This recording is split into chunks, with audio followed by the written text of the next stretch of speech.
ಹರೇ ಶ್ರೀನಿವಾಸ. ಅಧಿಕ ಮಾಸದ ಮಹಾತ್ಮೆಯ 24ನೇ ಅಧ್ಯಾಯ.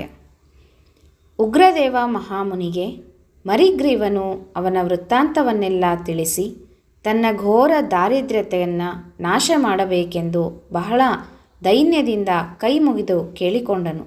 ಆಗ ಉಗ್ರದೇವನು ಅವನ ಅತಿಥಿ ಸತ್ಕಾರಕ್ಕೆ ಮೆಚ್ಚಿದ ಕಾರಣ ಒಂದು ಕ್ಷಣ ಯೋಚಿಸಿ ಅವನ ದುಃಖ ದಾರಿದ್ರ್ಯತೆಯನ್ನು ದೂರ ಮಾಡುವ ಒಂದು ಉಪಾಯವನ್ನು ತಿಳಿಸಿದನು.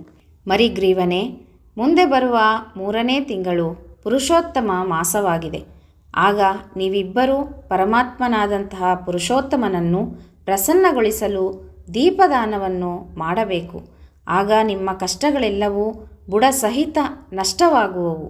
ಹಣವಿದ್ದರೆ ತುಪ್ಪದ ದೀಪ ಇಲ್ಲವೇ ಎಣ್ಣೆಯ ದೀಪ ದಾನ ಮಾಡಬೇಕು.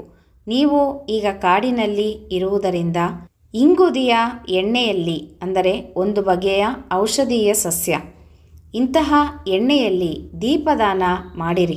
ನಿತ್ಯವೂ ನಿಯಮಪೂರ್ವಕವಾಗಿ ಸರೋವರದಲ್ಲಿ ಸ್ನಾನವನ್ನು ಮಾಡಿ ಈ ಕಾಡಿನಲ್ಲಿ ವ್ರತಾಚರಣೆಯನ್ನು ಮಾಡಿ ದೀಪದಾನವನ್ನು ಮಾಡಿ.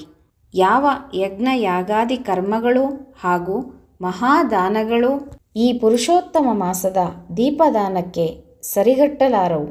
ಈ ದೀಪದಾನದ ಪುಣ್ಯದಿಂದ ಧನ, ಧಾನ್ಯ, ಪುತ್ರ, ಯಶಸ್ಸು ಎಲ್ಲವೂ ದೊರಕುತ್ತದೆ. ಕನ್ಯೆಯರು ಈ ಮಾಸದಲ್ಲಿ ದೀಪದಾನ ಮಾಡಿದರೆ ಗುಣವಂತ ಹಾಗೂ ಚಿರಂಜೀವಿ ಪತಿಯು ಲಭಿಸುತ್ತಾನೆ.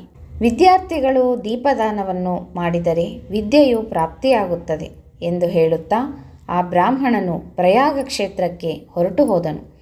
ಇತ್ತ ಕಡೆ ಮರಿಗ್ರೀವ ಮತ್ತು ಅವನ ಪತ್ನಿಯು ಪುರುಷೋತ್ತಮನ ಧ್ಯಾನದಲ್ಲಿ 2 ತಿಂಗಳು ಕಳೆದರು. 3ನೇ ತಿಂಗಳಿನಲ್ಲಿ ಪುರುಷೋತ್ತಮ ಮಾಸವು ಬಂದಿತು. ಆ ದಂಪತಿಗಳು ಭಗವಂತನನ್ನು ಧ್ಯಾನಿಸುತ್ತಾ ದೀಪದಾನವನ್ನು ಮಾಡಲು ಪ್ರಾರಂಭಿಸಿದರು. ಧನಪ್ರಾಪ್ತಿಯ ಕಾಮನೆಯಿಂದ, ದೃಢ ಭಕ್ತಿಯಿಂದ ಇಂಗುದಿಯ ಎಣ್ಣೆಯಿಂದ ದೀಪವನ್ನು ಹಚ್ಚುತ್ತಾ ಆ ಮಾಸವನ್ನು ಕಳೆದರು.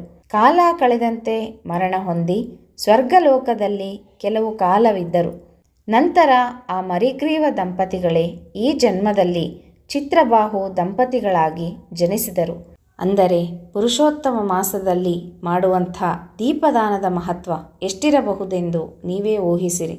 ಈ ರೀತಿಯಾಗಿ ಅಗಸ್ತ್ಯರು ಚಿತ್ರಬಾಹುವಿಗೆ ಆತನ ಪೂರ್ವಜನ್ಮದ ವೃತ್ತಾಂತವನ್ನು ತಿಳಿಸಿ ಅವರಿಗೆ ಆಶೀರ್ವದಿಸಿ ತಮ್ಮ ಆಶ್ರಮಕ್ಕೆ ಹೊರಟು ಹೋದರು ಎಂಬಲ್ಲಿಗೆ ಪುರುಷೋತ್ತಮ ಮಾಸದ ಮಹಾತ್ಮೆಯ 24ನೇ ಅಧ್ಯಾಯವು ಸಂಪೂರ್ಣವಾಯಿತು.